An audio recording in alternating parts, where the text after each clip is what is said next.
আজ প্রথমেই শ্রদ্ধা ভরে স্মরণ করছি শহীদ রাষ্ট্রপতি জিয়াউর রহমান এবং আপসহীন নেত্রী বেগম খালেদা জিয়াকে। আত্মত্যাগে দেশকে ভূষিত করেছেন যে সকল বীর, তাদেরকে স্মরণ করছি এবং শহীদ জুলাই যোদ্ধাগণকে। একটি সুস্থ দেশই উৎপাদনশীল, আত্মনির্ভর ও সার্বভৌম। স্বাস্থ্যসেবা কোনো সুবিধা নয়, স্বাস্থ্যসেবা একটি মৌলিক অধিকার। প্রত্যেক নাগরিককে মর্যাদা ও সম্মানের সঙ্গে স্বাস্থ্যসেবা প্রদান করাই বর্তমান সরকারের সংকল্প। সবার জন্য স্বাস্থ্য, এই নীতির আলোকে সার্বজনীন স্বাস্থ্য সুরক্ষা, ইউনিভার্সাল হেলথ কভারেজ। আমাদের বিশ্বাস, আমাদের সংকল্প, চিকিৎসা খরচ মেটাতে আর সর্বশান্ত নয়। মানসম্মত চিকিৎসা সেবা ইনশাল্লাহ থাকবে সকলের দোরগড়ায়।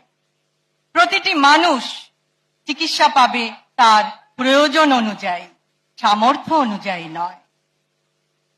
প্রাথমিক স্বাস্থ্য সেবাকে স্বাস্থ্য ব্যবস্থার মূল ভিত্তি ও স্তম্ভ হিসেবে প্রতিষ্ঠা করা হবে।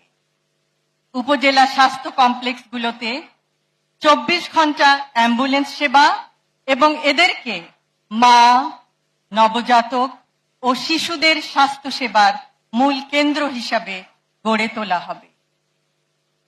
জাতীয় অ্যাম্বুলেন্স পুল ও জরুরি সেবা নেটওয়ার্ক স্থাপন, যেন সময় মতো অ্যাম্বুলেন্স না পেয়ে আর কোনো মানুষ তার জীবনে শেষ নিঃশ্বাস ত্যাগ না করে।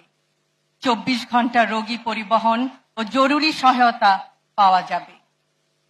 মেডিকেল শিক্ষা ব্যবস্থাকে আধুনিক এবং যুগোপযোগী করার জন্য সরকারি মেডিকেল কলেজ ও স্নাতকোত্তর ইনস্টিটিউট সমূহের উজ্জ্বল বিশেষ গুরুত্ব আরোপ করা হবে।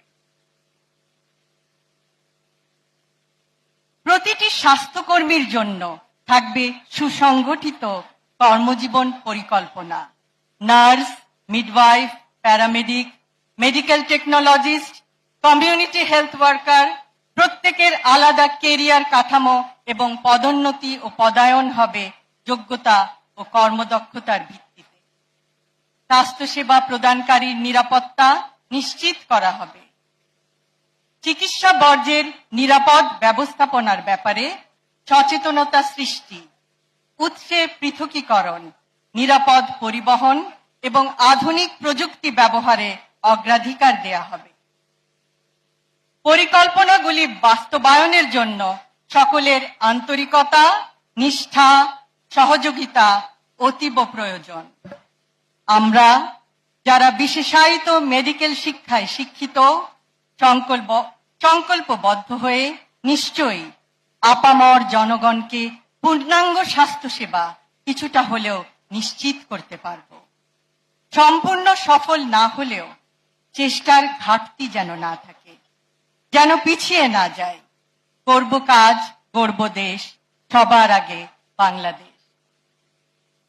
পরিশেষে আমি ডক্টরস অ্যাসোসিয়েশন অব বাংলাদেশের সকল সদস্যকে আন্তরিক ধন্যবাদ জানাই আজকের এই সুন্দর ইফতার মাহফিল আয়োজন করার জন্য, এবং বলতে চাই doctors association of Bangladesh Bangladesh চিকিৎসক সমাজের গৌরব। সকলকে ধন্যবাদ। আল্লাহ হাফিজ।